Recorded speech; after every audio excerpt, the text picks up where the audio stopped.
La vez pasada, el domingo, hablamos de la batalla que tuvo que enfrentar David y de la estrategia del enemigo que utilizó, que era infundir miedo, ¿no? Vimos que el pueblo de Dios tuvo que pasar por una cuarentena de miedo, una cuarentena donde Goliat salía en la mañana y en la noche, como los noticieros, solamente a infundir temor, ¿no? A infundir temor, lo cual lo logró. El pueblo de Israel estaba atemorizado, su presencia era grande, gritaba, ¿no? Gritaba, levantaba la voz, tenía todas las de ganar. Pero vimos que tuvo que venir alguien de afuera, tuvo que venir alguien que no estaba en ese ambiente. Y cuando escuchó, él escuchó con oídos diferentes, si podemos decirlo así, ¿no? Y él pudo recordar lo que Dios había hecho por él cuando él estaba solo, cuando nadie lo veía. Recordó lo que Dios hacía por él y él tuvo el valor de enfrentar a este gigante. Y él le dijo: tú vienes a mí con espada, con lanza, pero yo vengo a ti en el nombre de Jehová de los ejércitos. Amén. Así que esa es nuestra victoria, no dar lugar al temor, no dar lugar que viene a atacarnos, sí, que es un hecho, sí, pero recordar las cosas que Dios ha hecho, no dejar que eche raíz en nuestro corazón, ¿no? Es como cuando el mosquito viene a chuparte la sangre, ¿no? Y tú sientes o lo ves que está ahí en tu brazo, no lo dejas, ¿no? Tienes que hacer algo al respecto. El enemigo viene también a chuparte la sangre, a quitarte la vida, a quitarte la fe, a desanimarte, a quitarte el gozo. Y no debemos de dejarlo, no debemos de permitírselo. Y esta vez quiero que veamos en el Nuevo Testamento que Dios también nos habla de que sí estamos en una batalla, de que tenemos un enemigo. Cuando tú lees la Biblia es un libro de guerras.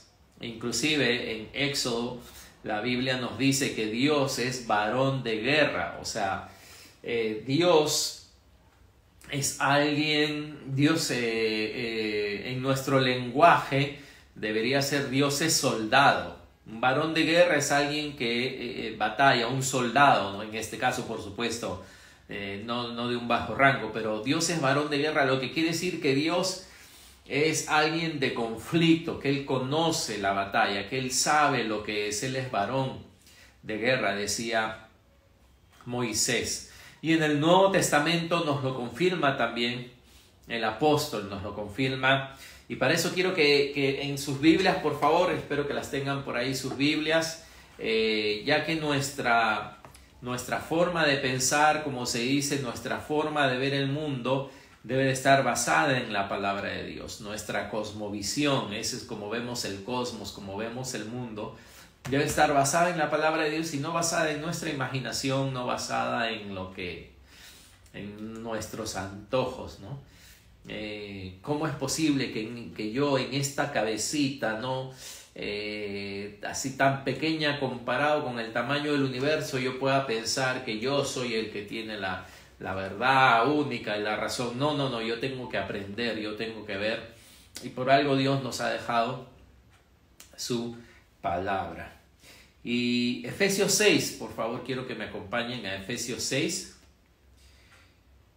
donde justamente nos habla de la batalla. Después del apóstol escribir a esta iglesia en Éfeso, una iglesia que afrontaba muchos problemas, muchas dificultades, él les da instrucciones a los matrimonios, da instrucciones a los hijos, da instrucciones a los siervos, da instrucciones a todo. Pero él sabe que esto no puede ser llevado a cabo solamente con nuestras ganas, no puede ser llevado a cabo solamente con nuestras buenas intenciones. Así que en Efesios 6, vamos a leer el versículo del 10 al 12 y vamos a ver algunas cosas acá. Efesios 6 del 10 al 12. Dice: por lo demás, hermanos míos, dice, fortaleceos en el Señor y en el poder de su fuerza. Vestíos de toda la armadura de Dios para que podáis estar firmes contra las acechanzas del diablo. porque no tenemos lucha contra carne y sangre, sino contra principados, contra potestades, contra los gobernadores de las tinieblas de este siglo, contra huestes espirituales de maldad en las regiones celestes. ¡Wow! Acá de repente el apóstol nos abre un panorama completamente grande de lo que realmente ocurre más allá de lo natural, de lo que realmente está ocurriendo, hermano, hermana, más allá de lo natural, más allá de lo físico, más allá de lo tangible, más allá de lo que nuestros ojos ven y nuestros oídos oyen naturalmente. Hay un panorama mucho más grande, hay un mundo, vamos a decirlo así, muy diferente a este natural, ¿no? Muchas veces lamentablemente nos quedamos solo con el mundo natural, lo que sentimos, lo que vemos, lo que pensamos, y como cristianos no nos damos cuenta que hay un mundo más allá. Y como dice acá la palabra, Él nos instruye y dice: fortalezcanse en el Señor y en el poder de su fuerza. O sea, Pablo no nos está diciendo, la palabra no nos está diciendo que seamos fuertes por serlo. No nos está diciendo: Gustavo, sé fuerte, ¿no? Y mira, como quien dice, ¿no? Lo único que necesitas es ánimo, es arengas, y tú puedes, vamos Gustavo, sí se puede. Entonces, como vimos la otra vez, el apóstol decía: todo lo puedo en Cristo que me fortalece, decía él. Y acá él dice: hermanos, fortalezcanse en el Señor también. O sea, no nos olvidemos de eso. No es cuestión de ser fuertes solamente, no es cuestión de hacernos los fuertes, como quizá también algunos queremos hacerlo. No, eso no importa, o esto no me afecta, o no pasa nada, o esto, no sé, yo puedo. Así que muchas veces cuando decimos esas cosas, cuando tenemos una autosuficiencia, lo próximo que queda ya es la caída, porque nos caemos, porque eso es lo que dice la palabra, ¿no? Que antes de la caída viene el orgullo. Así que no es cuestión de que tú seas fuerte en ti mismo, hermano y hermana, de que yo sea suficiente en mí mismo.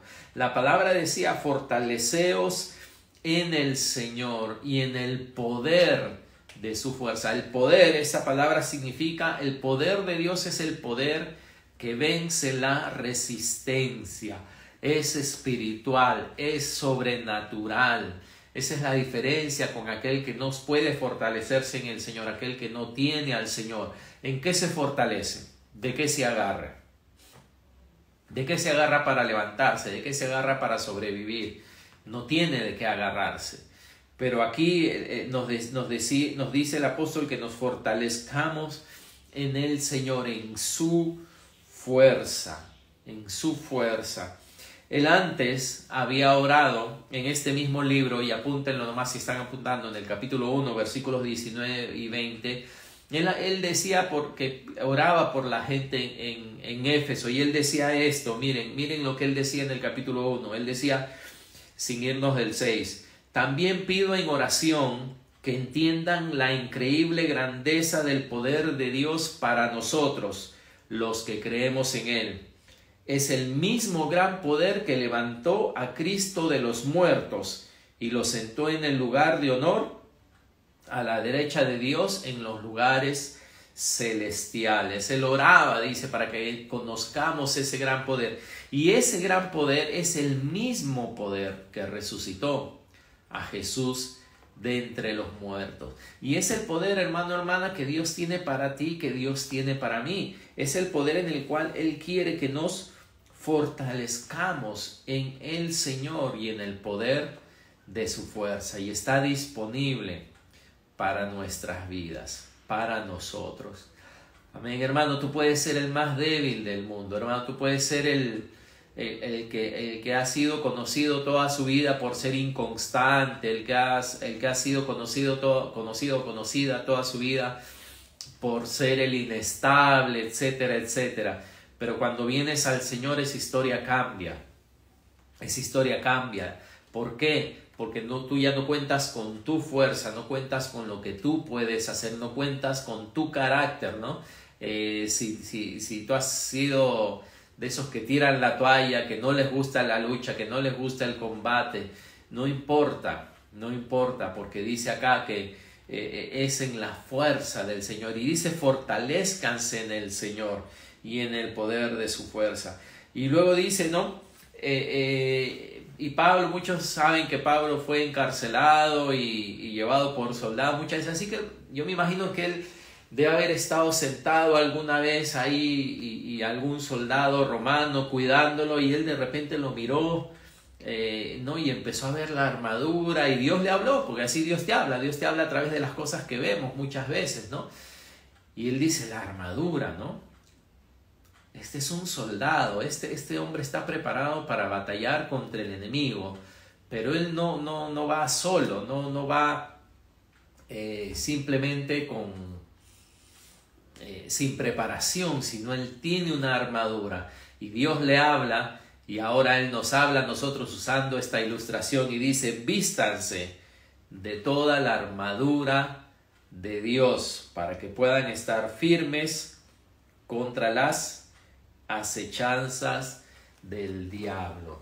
Dice que es la armadura de Dios. Dios tiene algo para ti, para mí. Dios tiene algo para nosotros poder luchar.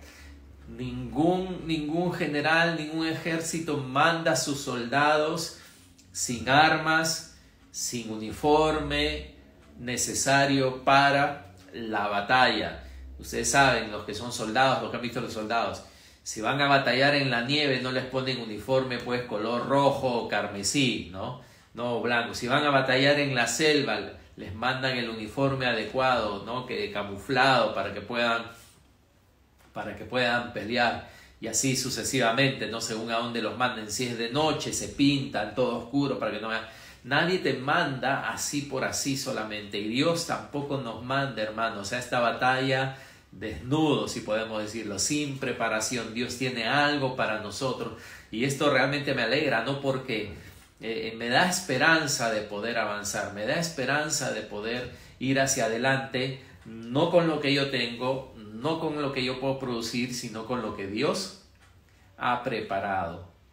Como mi general, como tu general, Dios tiene una armadura para cada uno de nosotros, ¿no? Dios tiene una armadura que Él después nos va a decir en qué consiste. Pero dice, la armadura de Dios. Esta es una armadura de Dios.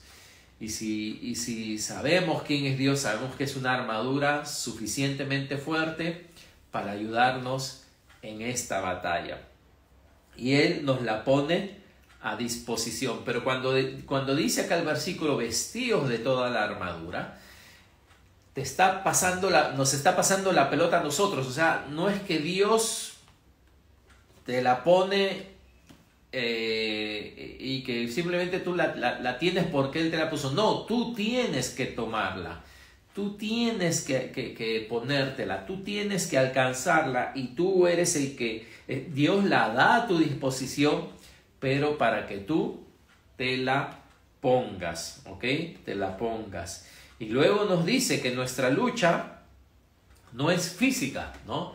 Dice, no tenemos lucha, decía el apóstol, contra carne y sangre, ¿no? O sea, no tenemos una lucha contra otras personas, porque el cristiano es llamado inclusive, ¿no?, a amar a sus enemigos. Así que no tenemos lucha contra otras personas, sino dice, nuestra lucha es contra, y empieza a mencionar estos seres espirituales, principados, potestades, gobernadores de las tinieblas de este siglo, dice, huestes espirituales de maldad en las regiones celestes. Esto es lo que dice, ¿no? Es todo un ejército también enemigo. Es una mafia, como lo escribió alguien, es una mafia de maldad, ¿ok? Pero lo que yo quiero que prestes pongas tu atención ahora un momento es en esto que dice acá, que nuestra lucha es contra todas estas huestes y entidades, y dice en las regiones celestes. Algunos dicen en las regiones espirituales, ¿no? En las regiones celestes, dice aquí. Y esto es interesante de notar, porque dice que ese es el lugar de batalla, ¿ok? El lugar de batalla es en estas regiones espirituales. Pero fíjate que ahí es donde es la batalla, ahí es donde batalla el enemigo. Sin embargo, en el mismo libro de Efesios, y apúntalo nomás, en el primer capítulo, ese es el lugar donde hemos sido bendecidos también. Dice que Dios nos bendijo con toda bendición espiritual en los lugares celestiales también, en Cristo. ¿Qué quiere decir? Que ¿dónde están tus bendiciones? ¿Dónde están las bendiciones de Dios para ti? Las bendiciones de sanidad, las bendiciones económicas, las bendiciones de provisión, las bendiciones, bueno, ya dije de salud, las bendiciones de sabiduría, las bendiciones de paz, las bendiciones de gozo. ¿Sabes dónde están? Dice acá que Dios nos ha bendecido con toda bendición espiritual en los lugares celestiales. Esa es la misma palabra que se usaba en el capítulo 6, en Cristo, ¿no? Y tú dirás, pero ¿por qué a veces no puedo alcanzar las bendiciones que Dios tiene para mí? Porque es en el mismo lugar, adivina quién está. El enemigo. Ahora dice lugares celestiales, no dice un lugar, así que tiene que ser un lugar amplio, ¿no? Donde hay lugares, pero dice ahí que nuestra bendición en Cristo está ahí. No solamente dice eso, sino dice que también Cristo está ahí. En el capítulo 2, versículo 6, el primero era capítulo 1, versículo 20. El segundo es capítulo 2, versículo 6, dice, y juntamente con Él nos resucitó y asimismo nos hizo sentar en los lugares celestiales, dice, con Cristo Jesús. Quiere decir que también nosotros en el Señor estamos en esos lugares. Por eso es que somos atacados, porque estamos en esos lugares también celestiales. Por eso no es que estás siendo atacado en la tierra, sino que estás siendo atacado en los lugares celestiales también. No solamente eso, dice que a través de lo que Dios hace en nuestras vidas, en la iglesia, dice la multiforme sabiduría de Dios también sea dada a conocer por medio de la iglesia a principados y potestades, también dice en los lugares celestiales, dice Efesios 3, versículo 10. También dice, y como leímos al principio, dice de que nosotros, el poder que resucitó a Cristo, resucitándolo y poniéndolo ¿dónde? En los lugares celestiales. Así que es un territorio, vamos a decirlo, donde está todo, donde está la lucha, donde está la batalla. Es una batalla que va más allá de las cosas físicas, como vuelvo a decir. Es una batalla que va más allá de que tú tengas trabajo, de que tú vayas a tener alimento, de que tú vayas a tener... Si te das cuenta, la batalla es mucho más grande que eso. Y para esta batalla, por eso decía Dios, quería que estemos fortalecidos. Por tanto, por eso dice, versículo 13, por tanto, tomad toda la armadura de Dios, la armadura que Dios provee. ¿Para qué? Para que podáis resistir en el día malo y habiendo acabado todo, estar firmes. Y este sentido que da acá no es del ejército que está yendo a conquistar, sino es del ejército que está siendo atacado, que tiene que mantenerse firme en lo que ha ganado, en lo que ha avanzado, porque es un día malo. Y todos nosotros creo que podemos entender este sentido, ¿no? Que a veces cuando las cosas están prosperando, van bien, parece que estamos avanzando, parece que estamos yendo hacia algo, nuestra vida se está dirigiendo, estamos bien, estamos contentos, las cosas se van poniendo en su lugar, pero viene el día malo. Y en el día malo no es tanto que nos preocupemos por avanzar, sino es más que nos preocupemos por resistir, con las fuerzas que Dios nos da y con la armadura del Señor. Por eso dice, ¿no? Para que podáis resistir en el día malo y estar firmes. O sea, no retroceder, no caer, no volver atrás. Amén. Así que hasta ahora vemos esto, ¿ok? Haciendo un pequeño resumen, que el Señor quiere que nos fortalezcamos en Él. El apóstol oraba, ¿no? Para que conozcan el poder del Señor. Dice que Dios ha provisto una armadura para nosotros, ha provisto algo para que nosotros podamos luchar, que necesitamos tomarlo, necesitamos ponerlo, ¿no? Y que nuestra lucha es espiritual. Y cuando leemos esta carta, vemos que hemos sido bendecidos en los lugares espirituales. Cristo resucitó a los lugares espirituales. Dice, nosotros estamos con Cristo en los lugares espirituales. La iglesia manifiesta en los lugares espirituales, Dios, mejor dicho, manifiesta a través de la iglesia en los lugares espirituales su sabiduría. Y nos dice que los enemigos también están en los lugares espirituales, ¿no? Estas huestes de maldad en las regiones celestes. Así que vamos a ver ahora en qué consiste esta armadura.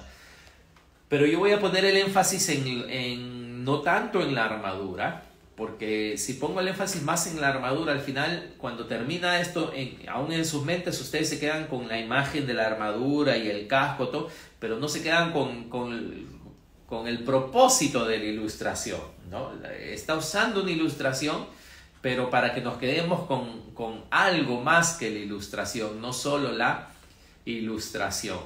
Y Pablo utiliza esta imagen de este soldado seguro romano de la época. Efesios 6, vamos a leer del 14 al 17. Dice, estad pues firmes, ceñidos vuestros lomos con la verdad y vestidos con la coraza de justicia. Vamos a ver ahí primeramente, dice, ceñidos vuestros lomos con la verdad. ¿No? Abajo de la coraza tenía el soldado bueno, ustedes han visto todos los dibujitos, ¿no? Los romanos como una faldita, ¿no? Y usaban y según cada uno en sus épocas, pero eran así. Pero también su ropa interior era de tela, ¿no? Era que se la amarraban, no eran pues como la ropa interior que hay ahora, ¿no? Con elástico, con todo. Por lo tanto, tenía que estar todo eso, todo el interior, ¿no? Bien ceñido, bien ajustado. Imagínate pues, ¿no? Que tú mandas ahora a la guerra a un soldado que tiene pantalón talla 30 con un pantalón talla 40 y lo manda sin correa, ¿no? Entonces él va a estar corriendo y de repente, ¿qué? Se le cae el pantalón y de repente, pues se cae, o sea, va a ser un desastre, ¿no? El soldado no podía darse ese lujo de tener que estar a cada rato agarrándose la ropa, subiéndosela, nada, sino tenía que estar ceñido. Muy bien, esa es la primera imagen. Y sobre eso habla de la coraza que se pone encima, ¿ok? Dice después, calzado los pies, habla de los zapatos, ¿no? O de las sandalias en esta época, con el apresto del evangelio de la paz. Sobre todo, tomad el escudo de la fe. Ahora habla del escudo, habla del escudo de la fe, con que podáis apagar todos los dardos de fuego del maligno. Y tomad el yelmo o el casco de la salvación y la espada del Espíritu, que es la palabra de Dios. Así que la ilustración ya está hecha, ¿no? El traje interior tiene que estar bien amarrado, bien sujeto. Se pone la coraza, el calzado, el casco, el escudo y la espada. Y eso es todo, ¿no? Ese es la armadura que tiene este soldado. Pero muy bien, ahora vamos a olvidarnos de la armadura y usando la armadura, ¿cuál era el mensaje con el que Pablo quería que nos quedemos? ¿Qué es lo que Dios nos ha dado para poder luchar, lo que Dios nos ha dado para poder soportar en el día malo, lo que Dios nos ha dado para poder batallar contra estas huestes espirituales, que no se roben nuestras bendiciones, que no se roben aquello que Dios tiene para nosotros, que no nos debiliten de esa fuerza que el Señor tiene para nosotros. Lo primero es la verdad. Lo que Dios nos ha dado es la verdad. Dice que eso te ciñe, eso te ciñe, la verdad. Y bueno, solo hay una verdad, ¿no? Jesucristo dijo: yo soy el camino, la verdad y la vida, ¿no? Y conocer a Jesucristo, conocer la verdad, es aquello que nos da realmente, que hace que no tropecemos, que hace que no nos detengamos, que nos da agilidad, que nos da velocidad. Conocer la verdad. Qué importante es conocer la verdad de la palabra de Dios, ¿no? Como decía, no mis ideas, no. Jesucristo oraba al Padre y decía: santifícalos en tu verdad. Y él dijo: tu palabra es verdad. Jesucristo decía: yo no hablo por mí mismo, ¿no? Sino las palabras que mi Padre me da para hablar, esas son las que yo hablo. Así que qué importante para vencer al enemigo, para poder estar firmes en estos tiempos difíciles, necesitamos la verdad. Y es cierto, hermanos, a veces decimos, no, por ejemplo, ¿no? A veces decimos: wow, no, ¿cómo yo puedo memorizar un versículo? No, eso es imposible, mi cerebro no. ¿Cómo yo puedo memorizarme 5 versículos menos? Wow, eso es lo que, no, ni que fuera yo Einstein, ni que fuera un genio para poder conocer la verdad. ¿Cómo yo puedo leer? Sin embargo, las mismas personas que piensan así pueden cantarse una canción hasta en otro idioma, hasta sin saber qué quiere decir, y la tienen memorizada, ¿no? O se conocen toda una canción de 3 estrofas más el puente y se la saben toda. Entonces no es un problema cerebral, no es un problema cerebral de que yo no puedo memorizar la palabra o no puedo conocer la palabra. No es un problema, es una mentira del diablo, porque el diablo sabe que si tú conoces la palabra, él está perdido. O sea, tiene gran parte de su batalla ya perdida, ¿no? Porque es la verdad que te ciñe, es la verdad que te ayuda, ¿no? a poder avanzar. Y esto está unido también con la espada que Dios dice que Él nos da, ¿no? Pero Jesucristo dijo: no, yo los he santificado en tu palabra. ¿Y quién no necesita ser santificado? Todos, por supuesto, necesitamos ser santificados por Dios. Y tu palabra nos ha dado la verdad. Luego dice, ¿no? La justicia. También Dios nos ha dado la justicia para protegernos contra el enemigo. La justicia. Ahora, sabemos que cuando recibimos al Señor, recibimos esa justicia que viene de parte de Dios. Pero esa justicia, o sea, más que aquí esté hablando de esa justicia, vamos a decir que recibimos de regalo, que Dios nos ve justos porque Él es justo.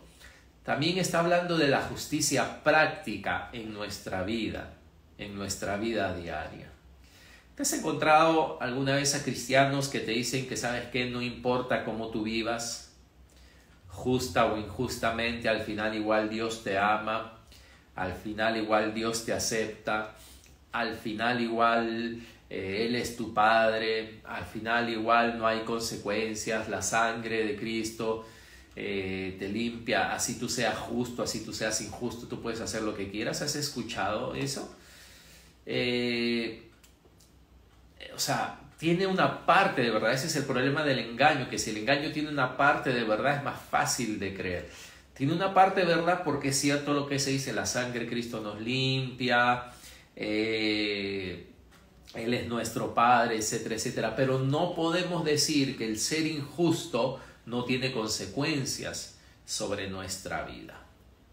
Porque mira, acá estás enfrentando a un enemigo, ¿ok? Al diablo, que es especialista en acusar a los hermanos, ¿no? Y es especialista en infundir temor. Esas son sus dos especialidades. Imagínate que tú estás viviendo una vida injusta, que estás, no sé, cometiendo injusticia y tú te enfrentas con el diablo. ¿Tú crees que vas a poder confrontarlo de la misma forma? Si supuestamente Dios igual te ama, ¿lo vas a poder confrontar de la misma forma a que si tú permitieras que la justicia de Dios se manifieste también en una forma práctica en tu vida? Es diferente. Es diferente, porque cuando tú eres injusto, tu propia conciencia te acusa. Tu propia conciencia te dice que estás mal. Imagínate, si tu propia conciencia te dice que estás mal y estás tratando de luchar contra el diablo, ¿qué más? El diablo te va a revolcar. Y tú vas a poder decir, sí, no, pero Cristo me limpia de todo pecado. Sí, pero tiene que haber un arrepentimiento, ¿verdad? Tiene que haber un arrepentimiento. Entonces esta justicia contra el enemigo no solamente es la justicia que recibimos por la fe en Dios, sino también es una justicia práctica.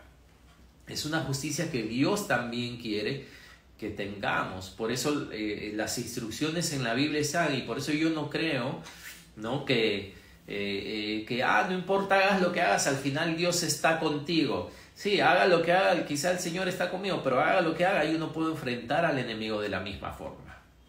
No puedo tener una coraza con huecos, no puedo tener una coraza dañada. Se supone que la coraza es lo que va a proteger lo más importante, que es nuestro corazón, ¿no?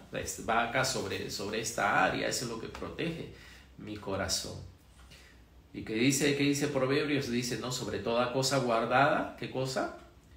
Guarda tu corazón, porque de él mana la vida. De él mana la vida. Y por eso necesitamos que la justicia que hemos recibido en Cristo, que la justicia que hemos recibido de Dios, también se vuelva una justicia que cambie nuestra forma de hablar, que cambie nuestra forma de pensar, que cambie nuestra forma de actuar, que cambie nuestras intenciones, ¿no? Si lo único que yo siempre hago es tratar de sacar ventaja, de hacer el vivo, de esto, la justicia tiene que cambiar eso, ¿no? Si yo soy una mujer que lo único que está acostumbrada es, no sé, a atraer a los hombres, a vestirme de una forma indecorosa, ¿no? La justicia de Dios tiene que cambiarme y como dice su palabra, ¿no? Ahora vestirme de una forma diferente para no ser tropiezo a los demás. Así que hay un grupo que dice que no importa si eres justo o injusto, al final no pasa nada. Eso no es cierto. Por lo menos para la batalla no es cierto. Para la batalla no es cierto. El enemigo gana ventaja cuando él encuentra injusticia en nuestras vidas. Amén. Pero por supuesto esa justicia no es producida por nosotros, sino primeramente la recibimos y permitimos que esa justicia sea real en nosotros. Y poco a poco esa justicia va esparciéndose a todas las áreas de nuestro ser, nuestra forma de hablar, nuestra forma de pensar, los vicios que teníamos, etcétera, etcétera. Luego también dice que nos ha dado el Evangelio de la paz, ¿no? El Evangelio de la paz, el poder conocer esas buenas nuevas de lo que Dios hizo por mí, también me ayuda en medio de la batalla, ¿no? Me permite pararme firme. Estar con mis pies firmes, ese era el calzado, me permite estar firmes en conocer el Evangelio, ¿no? Yo no soy salvo por obras, yo no soy salvo por méritos, yo no soy salvo por, ni tú ni yo, somos salvos por lo que hicimos, no nos hemos ganado el cielo, Jesús ganó el cielo para nosotros, el poder de la cruz, de aquello que Él hizo, el perdón de sus pecados, la resurrección, todo aquello que Él hizo, ese Evangelio es aquello que a mí me permite estar parado, ¿no? Porque conozco, como decía el apóstol, en quién he creído. Conozco en quién he creído. La fe, qué importante es la fe en este tiempo. Esa fe que apaga los dardos de fuego del maligno. Hermano, tú puedes ser pesimista, tú puedes ser siempre esos que ven... como decíamos la otra vez, que solamente se llenan de malas noticias, de malas noticias, pero Dios te ha dado la fe. Ahora la palabra nos dice que la fe viene por oír la palabra de Dios. La fe viene por el oír la palabra de Dios. Y es esa fe, es el poder conocer las promesas de Dios, aquello que Dios dice, aquello que Él nos ha prometido, sus promesas, su palabra. Es esa fe que nos ayuda también a poder apagar esos dardos de fuego que lo único que quieren hacer es dañarnos. Los dardos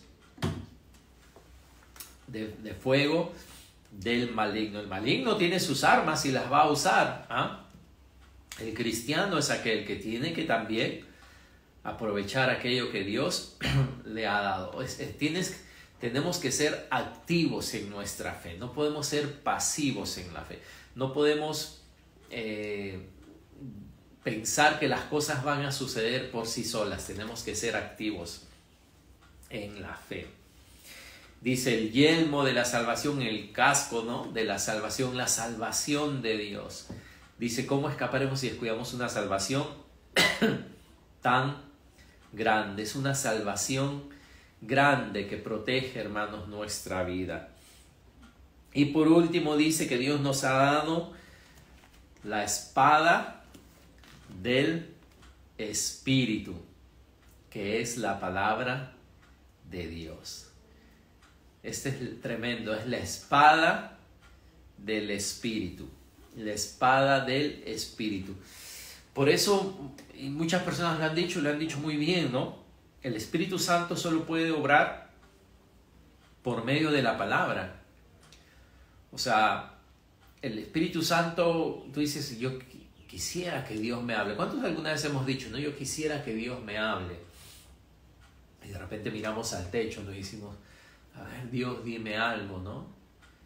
Y el Espíritu Santo está ahí, ¿no? Pero tú dices, no escucho nada, ¿no?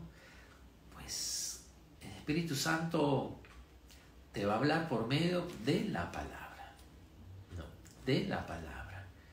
Es la espada del Espíritu, es aquello que Él puede utilizar para ti y para la batalla en la cual estás. Ni siquiera es mi espada. Esto es lo que a mí me sorprende. No es mi espada, no es la espada de Gustavo. Es la espada del Espíritu, ¿no?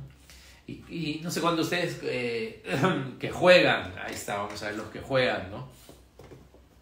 Y juegan de repente, no sé si Dota o juegan Age of Empires o a ver, Mortal Kombat, no sé, ¿no? Pero ¿tú te acuerdas que según los personajes, hay algunos personajes que tienen armas diferentes? Y a veces tú avanzas en un nivel o en algunos juegos inclusive puedes comprar, ¿no? Puedes comprar armas y te dicen, no, llegas a un nivel, no sé en qué juego, a ver, me voy a inventar, porque no recuerdo ya, ¿no? Y llegas al nivel 50 y matas al boss, matas al jefe, ese nivel, y ¡pum!, de repente empieza a caer del cielo, ¿no?